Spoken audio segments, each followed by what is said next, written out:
Hello everybody, and thank you for sharing your time with me. I'm sending this message through various different channels to reach my dear Russian friends and the Russian soldiers serving in Ukraine. I'm speaking to you today because there are things that are going on in the world that are being kept from you, terrible things that you should know about. But before I talk about the harsh realities, let me just tell you about the Russian who became my hero. In 1961, when I was 14 years old, a very good friend of mine invited me to come to Vienna and to watch the World Weightlifting Championships. I was in the audience when Yuri Petrovich Vlasov won the World Championship title, becoming the first human being to lift 200 kilograms over his head. And somehow a friend of mine got me backstage. All of a sudden there I was, a 14-year-old boy, standing in front of the strongest man in the world. I couldn't believe it. He reached out to shake my hand. I still had a boy's hand. He had this powerful man's hand that swallowed mine. But he was kind, and he smiled at me. I will never forget that day. Never. I went home and I put his photo above my bed to inspire me when I started lifting weights. My father told me to take down that picture and to find a German or an Austrian hero. He got really angry, and we argued back and forth. He didn't like Russians because of his experience in the Second World War. You see, he was injured at Leningrad, where the Nazi army that he was part of did vicious harm to the great city and to its brave people. But I did not take the photograph down, no, because it didn't matter to me what flag Yuri Vlasov carried. My connections to Russia didn't stop there, by the way.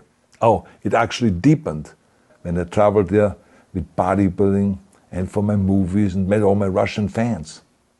And on one of those trips, I remember, I met Yuri Vlasov once again. It was in Moscow during the filming of Red Heat, which was the first American movie allowed to film in Red Square. Now, he and I spent the whole day together. He was so thoughtful, so kind, and so smart, and, of course, very giving. He gave me this beautiful blue coffee cup. And ever since then, I've been drinking my coffee out of every morning.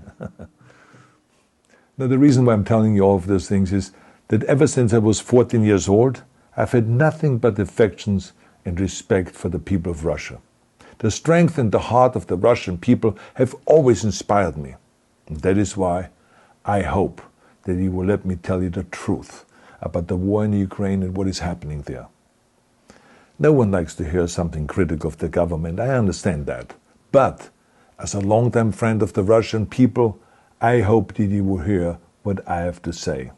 And may I remind you that I speak with the same heartfelt concern as I spoke to the American people when there was an attempted insurrection on January 6th last year, when a wild crowd was storming the US Capitol, trying to overthrow our government. You see, there are moments like this that are so wrong, and then we have to speak up. And it's exactly the same with your government. I know that your government has told you that this is a war to denazify Ukraine. Denazify Ukraine? This is not true. Ukraine is a country with a Jewish president, I might add, whose father's 3 brothers were all murdered by the Nazis. You see, Ukraine did not start this war. Neither did nationalists or Nazis. Those in power in the Kremlin started this war. This is not the Russian people's war. No. As a matter of fact, let me tell you, what you should know is that 141 nations at the UN voted that Russia was the aggressor and called for it to remove its troops immediately. Only 4 countries in the entire world voted with Russia. That is a fact. See, the world has turned against Russia because of its actions in Ukraine.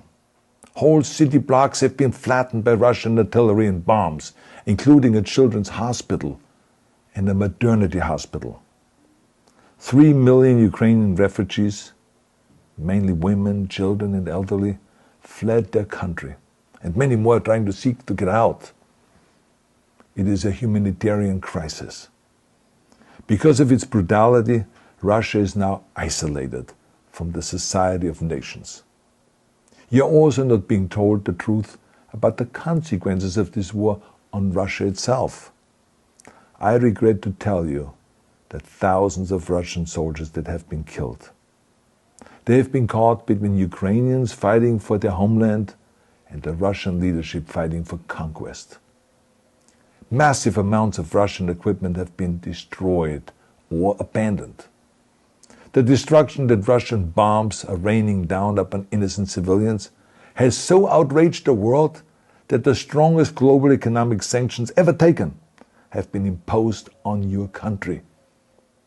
Those who don't deserve it on both sides of the war will suffer. The Russian government has lied not only to the citizens, but to its soldiers. Some of the soldiers were told they were going to fight Nazis. Some were told that the Ukrainian people would greet them like heroes. And some were told that they were simply going on exercise. They didn't even know that they were going into war. And some were told that they were there to protect ethnic Russians in Ukraine. None of this is true. The fact is that Russian soldiers have faced fierce resistance from the Ukrainians who want to protect their families and their country. When I see babies being pulled out of ruins, I think that I'm watching a documentary about the horrors of the Second World War, not the news of the day. Now let me tell you, when my father arrived in Leningrad, he was all pumped up on the lies of his government. And when he left Leningrad, he was broken, physically and mentally. He lived the rest of his life in pain. Pain from a broken back, pain from the shrapnel that always reminded him of these terrible years, and pain from the guilt that he felt. To the Russian soldiers listening to this broadcast, you already know much of the truth that I've been speaking. You have seen it with your own eyes. I don't want you to be broken like my father. This is not the war to defend Russia that your grandfathers or your great-grandfathers fought. This is an illegal war. Your lives, your limbs, your futures are being sacrificed for a senseless war condemned by the entire world. Now, to those in power in the Kremlin, let me just ask you, why would you sacrifice those young men for your own ambitions? To the soldiers who are listening to this, remember that 11 million Russians have family connections to Ukraine. So every bullet you shoot a brother or a sister. Every bomb or every shell that falls is falling not on an enemy, but on a school, or a hospital, or a home. I know that the Russian people are not aware of such things are happening. So I urge the Russian people and the Russian soldiers in Ukraine to understand the propaganda and the disinformation that you are being told. I ask you to help me spread the truth.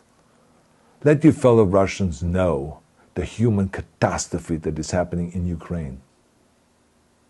And to President Putin I say, you started this war. You are leading this war. You can stop this war. Now, let me close with a message to all of the Russians who have been protesting on the streets against the invasion of Ukraine. The world has seen your bravery. We know that you have suffered the consequences of your courage. You have been arrested, you have been jailed, and you have been beaten. You are my new heroes. You have the strength of Yuri Petrovich Vlasov. You have the true heart of Russia. My dear Russian friends, may God bless you all.